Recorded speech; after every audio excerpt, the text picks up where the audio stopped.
ವಜಾಗೊಳಿಸಿ TJ ಅಬ್ರಹಾಂಗೆ ದಂಡ ವಿಧಿಸಿ ಹೈಕೋರ್ಟ್ನಲ್ಲಿ ಅಭಿಷೇಕ್ ಮನು ಸಿಂಘ್ವಿ ವಾದ ಮಂಡಿಸಿದ್ದಾರೆ.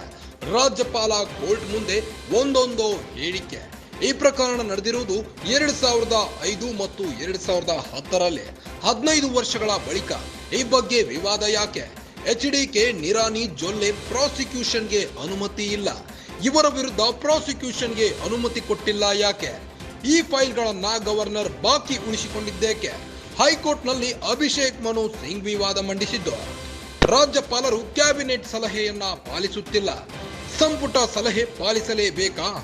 ಜಡ್ಜ್ ಪ್ರಶ್ನೆಗೆ ಅಭಿಷೇಕ್ ಮನು ಹೌದು ಎಂದಿದ್ದಾರೆ.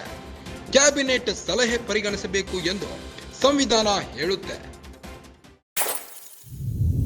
ಕೇಸ್ ವಜಾಗೊಳಿಸಿ ಟಿಜೆ ಅಬ್ರಹಾಂಗೆ ದಂಡ ವಿಧಿಸಿ ಎಂದು ಅಭಿಷೇಕ್ ಮನು ಸಿಂಘ್ವಿ ವಾದ ಮಂಡಿಸಿದ್ದಾರೆ. ರಾಜ್ಯಪಾಲ ಕೋರ್ಟ್ ಮುಂದೆ ಒಂದೊಂದು ಹೇಳಿಕೆ ನೀಡಿದ್ದಾರೆ. ಈ ಪ್ರಕರಣ ನಡೆದಿರುವುದು 2005 ಮತ್ತು 2010ರಲ್ಲಿ. 15 ವರ್ಷಗಳ ಬಳಿಕ ಈ ಬಗ್ಗೆ ವಿವಾದ ಯಾಕೆ ಎಂದು ಪ್ರಶ್ನಿಸಿದ್ದಾರೆ. ಎಚ್ಡಿಕೆ ನಿರಾನಿ ಜೊಲ್ಲೆ ಪ್ರಾಸಿಕ್ಯೂಷನ್ಗೆ ಅನುಮತಿ ಇಲ್ಲ. ಇವರ ವಿರುದ್ಧ ಪ್ರಾಸಿಕ್ಯೂಷನ್ಗೆ ಅನುಮತಿ ಕೊಟ್ಟಿಲ್ಲ ಯಾಕೆ ಎಂದು ಪ್ರಶ್ನಿಸಿದ್ದಾರೆ. ಈ ಫೈಲ್ಗಳನ್ನ ಗವರ್ನರ್ ಬಾಕಿ ಉಳಿಸಿಕೊಂಡಿದ್ದೇಕೆ ಎಂದು ಹೈಕೋರ್ಟ್ನಲ್ಲಿ ಅಭಿಷೇಕ್ ಮನು ಸಿಂಘ್ವಿ ವಾದ ಮಂಡಿಸಿದ್ದಾರೆ. ರಾಜ್ಯಪಾಲರು ಕ್ಯಾಬಿನೆಟ್ ಸಲಹೆಯನ್ನ ಪಾಲಿಸುತ್ತಿಲ್ಲ, ಸಂಪುಟ ಸಲಹೆ ಪಾಲಿಸಲೇಬೇಕಾ?